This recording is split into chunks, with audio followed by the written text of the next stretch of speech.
একটা খুব কমন প্রশ্ন থাকে সেকেন্ড টাইমারকে নিয়ে। তো সেকেন্ড টাইমারদের ক্ষেত্রে আমি হচ্ছে এখন একজন সেকেন্ড টাইমার আমার সাথে দাঁড়িয়ে আছে। সো ওর থেকেই আসলে ওর পরিচয় জেনে নিব, পজিশন কত ছিল, কোন বিভাগে পড়ছে, এবং এরপরে হচ্ছে বাকি কথা। সো তুমি যদি একটু তোমার পরিচয় দিতে। আমি অনিন্দ্য দেবনাথ, অধ্যয়নরত আছি জাহাঙ্গীরনগর বিশ্ববিদ্যালয়ের ফার্মেসি বিভাগে। গত বছর পরীক্ষা দিয়েছিলাম, আমার মেরিট পজিশন ছিল 41। ধন্যবাদ।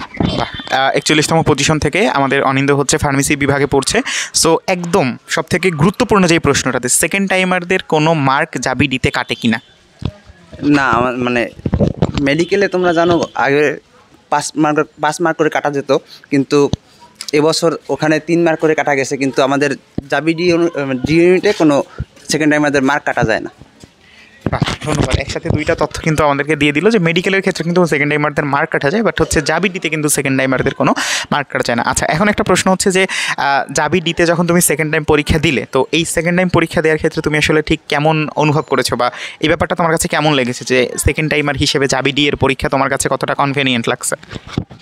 যেহেতু মেডিকেল প্রিপারেশন ছিল আমার, সেহেতু জাহাঙ্গীরনগরের ডি ইউনিটে পরীক্ষা দেওয়াটা খুবই কনভেনিয়েন্ট ছিল। কারণ এখানে প্রশ্ন আসে কেমিস্ট্রি থেকে, বায়োলজি থেকে, যেগুলোর প্রিপারেশন মেডিকেলে নেওয়ার জন্য, মানে মেডিকেল পরীক্ষা দেওয়ার জন্য খুব ভালোভাবে নিতে হবে। এছাড়াও কিছু এক্সট্রা পড়তে হয়, যে যার জন্য আলাদা কোশ্চেন ব্যাংক আছে, যেগুলো ফলো করতে হয়েছে। কিন্তু ওভারঅল দেখা যায় মেইন বইয়ের উপর ভালো একটা ধারণা থাকলে এটা খুবই সহজ হয় আর কি। আচ্ছা, ভেরি গুড।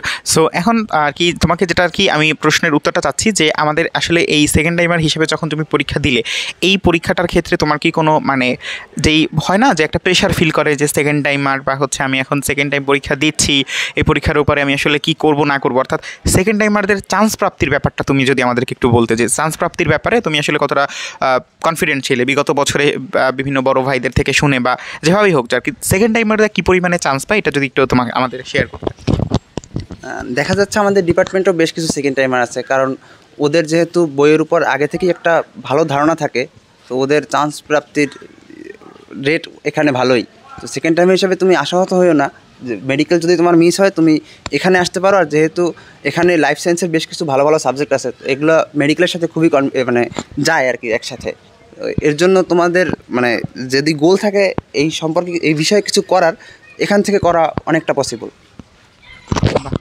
খুব খুশি হলাম তোমার কথায়। আসলে যারা সেকেন্ড টাইমার আছে তারা আসলে হতাশ হয়েও না, কারণ হচ্ছে জাবি ডি বিশেষ করে আমাদের যেই সব সাবজেক্ট রয়েছে, প্রত্যেকটা সাবজেক্ট অসাধারণ, এবং প্রত্যেকটা সাবজেক্টের জন্য কিন্তু আমাদের পর্যাপ্ত সুযোগ সুবিধা আছে। ইতিমধ্যে সুযোগ সুবিধা সম্পর্কিত একটা ভিডিও আপলোড করা হয়েছে, কমেন্টে দেওয়া থাকবে, অবশ্যই দেখে নিবে।